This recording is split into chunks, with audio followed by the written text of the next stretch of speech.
नमस्कार दोस्तों, आप देख रहे हैं सिनेमा हॉल और मैं अजय ब्रह्मात्मज। आज मैं दिल वाले दुल्हनिया ले जाएंगे की बात करूंगा। यह फिल्म 25 साल पूरे कर रही है आज 20 अक्टूबर को। जी हाँ, 25 साल पहले यह फिल्म मुंबई के मराठा मंदिर में रिलीज हुई थी और पूरे देश में रिलीज हुई थी। चूँकि यशराज फिल्म्स का अपना नेटवर्क बहुत ही मजबूत है और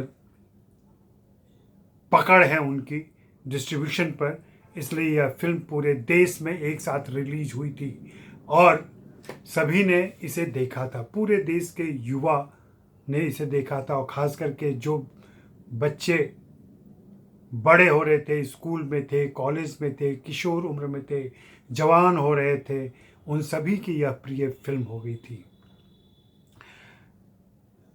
उस समय जो हिंदी फिल्म की स्थिति थी, हिंदी फिल्म अपने अवसान की तरफ था। एक फिल्म आई थी जो थोड़ी सी अलग, डिफरेंट पारिवारिक मूल्यों को लेके चली थी। वह थी सूरज बड़जात्या की हम आपके हैं कौन। उसके बाद थोड़ी बहुत कोशिशें हो रही थी अलग किस्म की, नए सितारे उभर रहे थे जिनमें सलमान खान थे, शाहरुख खान थे, आमिर खान थे,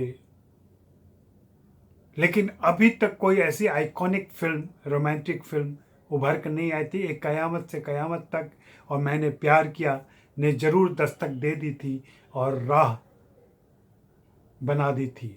उसी राह को प्रशस्त किया था दिलवाले दुल्हनिया ले जाएंगे ने, थोड़े से अलग अंदाज में।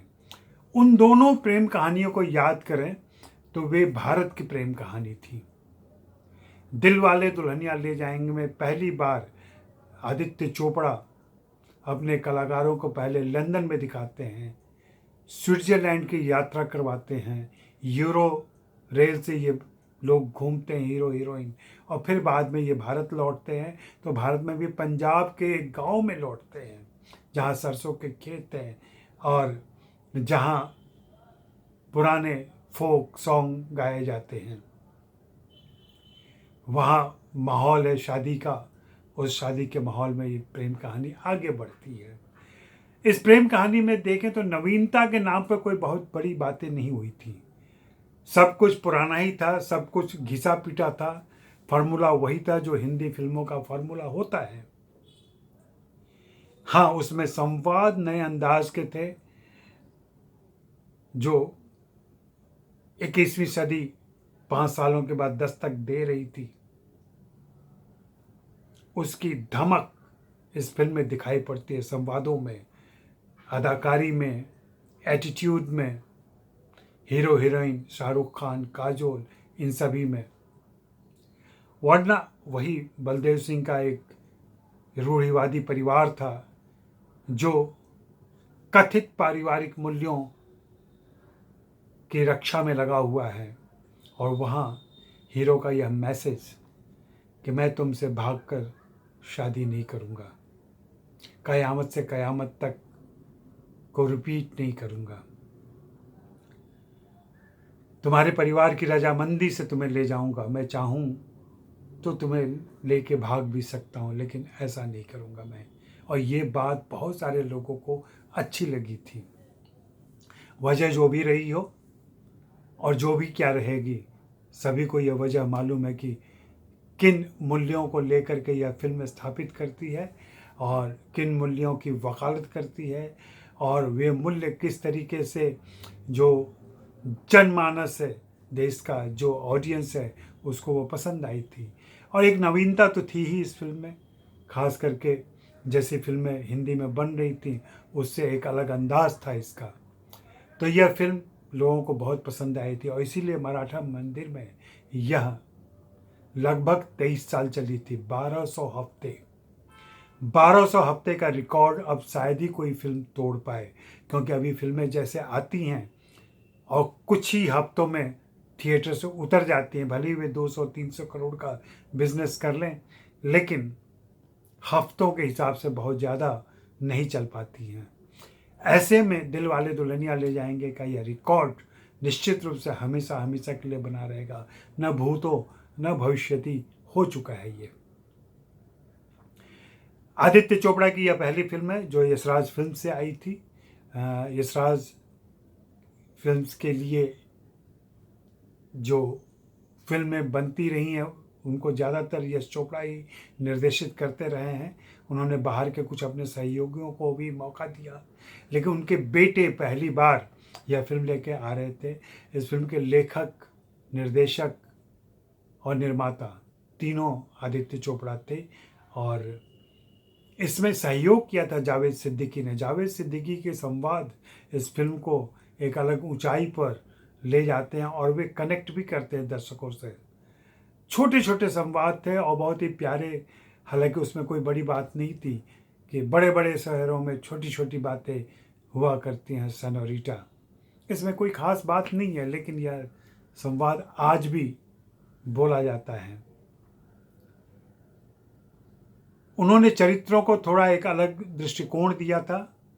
एक तरफ पूरा रूढ़िवादी परिवार था, दूसरी तरफ शाहरुख खान का अनुपम खेर के साथ, पिता के साथ संबंध, दोस्ती का संबंध और एक खुले दिल के लोग, और कैसे उन दोनों परिवारों के बीच में, खास करके लड़के और लड़की के बीच में संबंध बनता है और फिर वो संबंध आखिरकार लड़के के पिता राजी होते हैं जब वे सिमरन से कहते हैं जा। यह फिल्म कई मायने में हमेशा के लिए याद रह जाएगी और है, और इसकी चर्चा इतिहासकार करते रहे हैं, शोधार्थी करते रहे हैं, एकेडमिशियन करते रहे हैं, सब अलग अलग दृष्टिकोणों से इसकी चर्चा करते रहे हैं और आगे भी चर्चा चलती रहेगी। एक चीज़ तो तय है कि तमाम आलोचनाओं और सीमाओं के बावजूद यह एक आइकॉनिक फिल्म है, जैसे कि शोले एक आइकॉनिक फिल्म है। इस स्थान को कोई हटा और मिटा नहीं सकता। इसमें जतिन ललित का संगीत था। जतिन ललित जो पिछली सदी के आखिरी दशक के सबसे लोकप्रिय संगीतकार रहे हैं और जिनकी धुनें बहुत ही पॉपुलर हुई थी। आनंद बख्शी के गीत हैं इसमें।